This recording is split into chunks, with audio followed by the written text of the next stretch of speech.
Yeah, I think that's a good question. We look at the league quite a bit, really daily.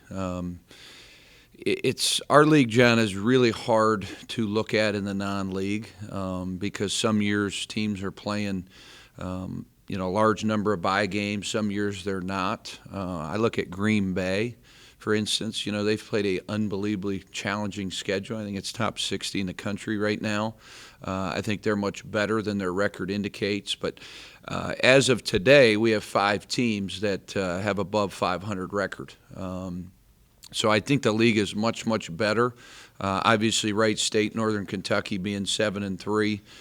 Both those teams are off to really good starts. I think Milwaukee, is playing really, really well. Had some good, guys sitting out. I think Oakland sitting at 5-5. They're a team that certainly with the guys they lost, they're playing really good. Cleveland State, you look at what they've been able to do, winning 3 in a row before they just lost to Toledo. IUPUI is a different situation. They've got an intern head coach. They've played a very demanding schedule. So I think the league overall, John, is better, but I just think it's so hard because everybody's schedule is so different.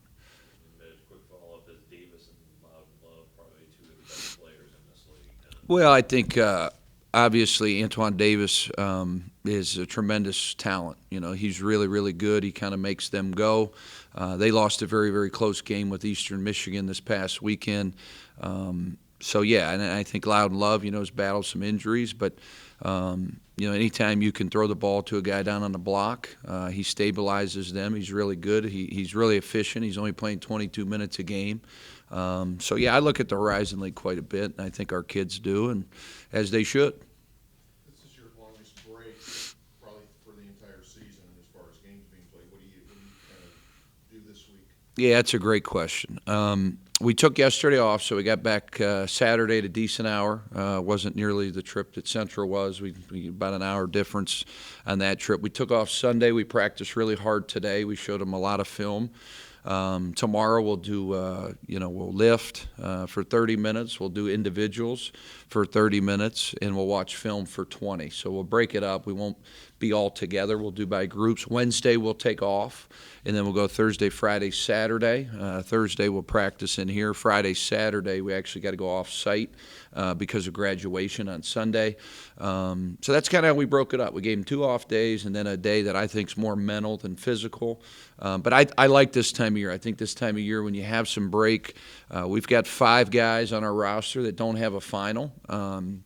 So that's nice. They can really concentrate on their bodies and concentrate on basketball. And then the other 11 guys have got to, put their academics as the most important thing. We've got some guys that got some tough finals this week, so we got to finish the semester out right. But I think basketball-wise is a chance to really look at where you're at, clean some things up, try to get better at certain areas, not only individually but collectively. We feel like, we lost a heartbreaker. We were up, 5 with 2:52 to go on the clock, and ended up losing a game on the, within less than a second. So we learned a valuable lesson. The greatest thing about our guys, this group of guys, they're not pointing the finger. They're staying together. They came back and we had a nice work day today, very businesslike, very competitive. Our second unit did a tremendous job. I thought Devin Morgan kind of set the tone for practice, and we had a good workout. So I think, anytime you don't have the success you want to have, it's a chance to get better and learn.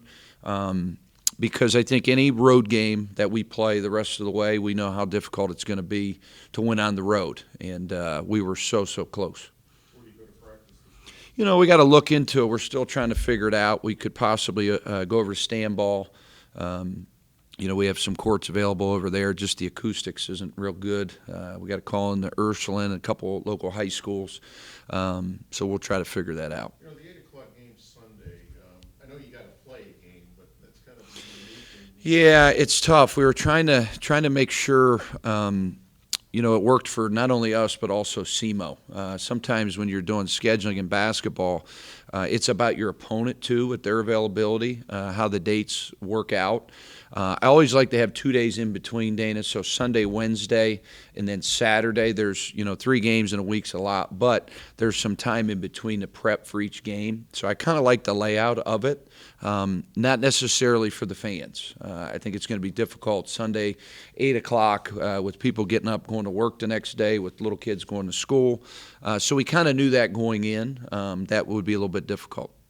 As far as SEMO goes, you've beaten Fort Wayne, you've been battle tested at Vanderbilt this year. What kind of team do you expect coming in? A team that's going to come in very similar to us. They had a lead. They just played Drake out of the Missouri Valley. They were beating them late in the game. They'll come in with a chip on their shoulder. They play really hard. They're battle tested. They've played a lot of really good teams. So they're well coached. They got some guys that have some equity built up in their program. They've got some continuity coming back. So we'll have to be ready to play. None of these games, are easy. You've got to have, some short-term goals right now and not look ahead at that game and just try to focus on us.